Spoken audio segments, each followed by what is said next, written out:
एखादी जमीन एखादा भूप्रदेश कोणाचा हे सम्राट ठरवायचे, पण एका दैवभूमीनंच ठरवलं की तिचा भूपती कोण असेल. प्रभू श्रीराम, सीता, पार्वती आणि विरूपाक्ष या दैवांशी थेट संबंध असणारी दैवभूमी हम्पी, जिने भारताला हिंदू सुलतान दिला, जिथं विजयनगर साम्राज्य उभं राहिलं, हा त्याचा इतिहास आहे. नमस्कार, मी हर्षद शेजाळ. तुम्ही पाहताय बेल भंडार.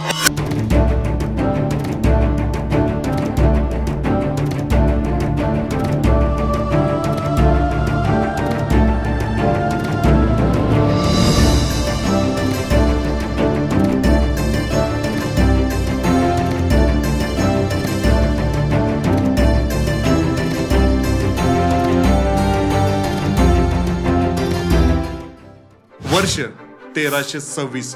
मोहम्मद बिन तुगलकाला दक्षिण भारत गिळायचा आहे. यासाठी त्यानं फौज धाडली आहे. 2 लाख पायदळ, 90,000 घोडेस्वार. 2 वर्षांचं ॲडव्हान्स पेमेंट ह्या सैन्याला देण्यात आले. पण तुंगभद्रेच्या किनारी प्रचंड मोठा प्रतिकार झाला. मेंढपाळ वंशातून आलेले संगम राजघराण्याचे हरिहर आणि बुक्क यांनी निधड्या छातीनं लढा दिला. इतका मोठा पराभव तुगलकाचा झाला की तुगलक शाहीचाच अंत झाला आणि उभं राहिलं विजयनगर साम्राज्य. या साम्राज्याचं एक वैशिष्ट्य आहे, इथला सम्राट स्वतःला म्हणून घ्यायचे हिंदू राय सुरत्राण, म्हणजे हिंदू शासकांचा रक्षक, हिंदू सुलतान.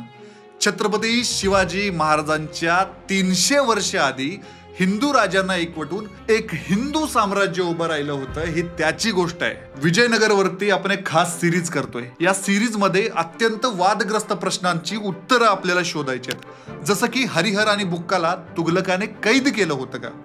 त्यानं जबरदस्ती मुस्लिम धर्म स्वीकारायला लावला होता का? हा इतिहास आहे की खोडसाळ नरेटिव्ह? पंढरीच्या पांडुरंगाचा आणि विजयनगरच्या सम्राटांचा काय संबंध होता? मंदिरं, हिंदू राज्य ढासळत होती, लयाला जात होती, त्याच वेळी विजयनगरचं साम्राज्य कसं उभं राहिलं, आणि अखेर अशी कोणती कारणं होती ज्यामुळे हे साम्राज्य संपलं?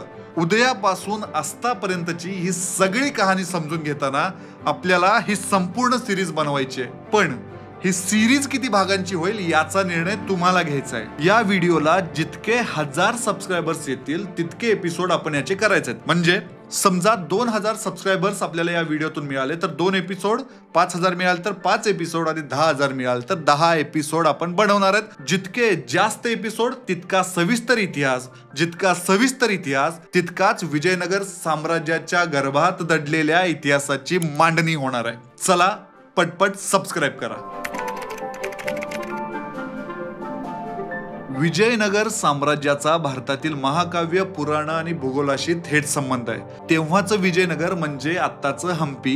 याच हम्पीच्या मातीत हिंदू साम्राज्य का उभं राहिलं याची कारण आहेत. कांतारा चॅप्टर 1 मध्ये एक डायलॉग आहे. मुलगा आपल्या वडिलांना विचारतो की दैव यहाँ आए थे क्या? तर त्याचे वडील म्हणतात की सिर्फ आए नहीं थे, यही है. कांतारा चॅप्टर 1 मधला हा डायलॉग हम्पीच्या इतिहासाला परफेक्ट मॅच होतो. ही गोष्ट तेव्हाची आहे जेव्हा हरिहर राय प्रचंड तरुण होता. तुंगभद्रेच्या किनारी तो शिकारीला गेला होता. शिकारी श्वान एका सशाच्या पाठीमागं लागलं होतं. सशावरती झडप घालून खेळ खलास होणार इतक्यात सशाने उलटा हल्ला केला. कुत्र्याचे चावे घेऊन तो पळून गेला.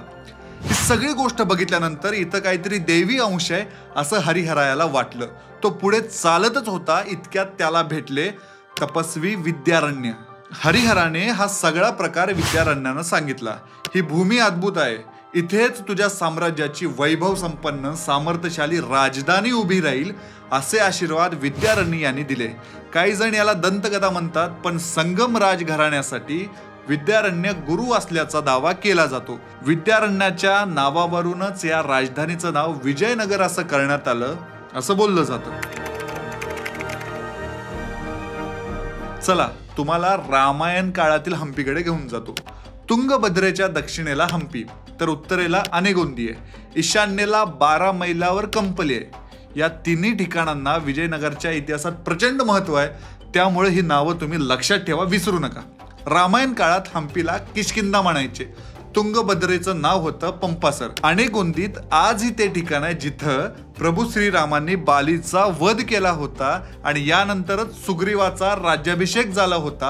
आज सुद्धा स्थानिक लोक तो स्पॉट दाखवतात जिथं बालीचा वध झाला होता आणि हे ठिकाण विजयनगर साम्राज्यात यायचं, हम्पीच्या परिसरात यायचं।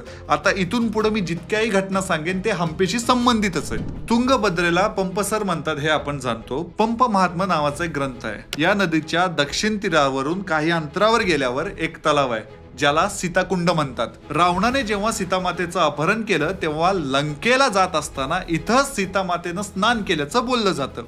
हम्पीतल्या कोंदडराम मंदिराचं सुद्धा प्रचंड महत्व आहे। इथंच प्रभू श्रीराम आणि हनुमानाची भेट झाली।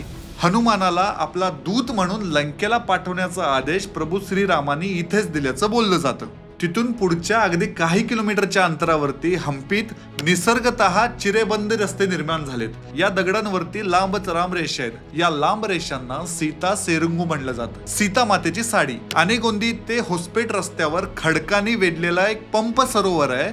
इथे 2 गुहा आहेत। त्यातल्या एका गुहेत शबरी श्रीरामांची वाट पाहत होती तर दुसऱ्या गुहेत पार्वतीने तपस्या करून शंकराला जिंकून घेतलं आणि त्याच परिसरातल्या हेमकूट टेकड्यांवरती पार्वतीचं आणि शंकराचं लग्न झालं असं बोललं जातं। पार्वतीच्याच नावावरून या प्रदेशाला पंपा आणि नंतर हम्पी असं नाव पडल्याचं बोललं जातं।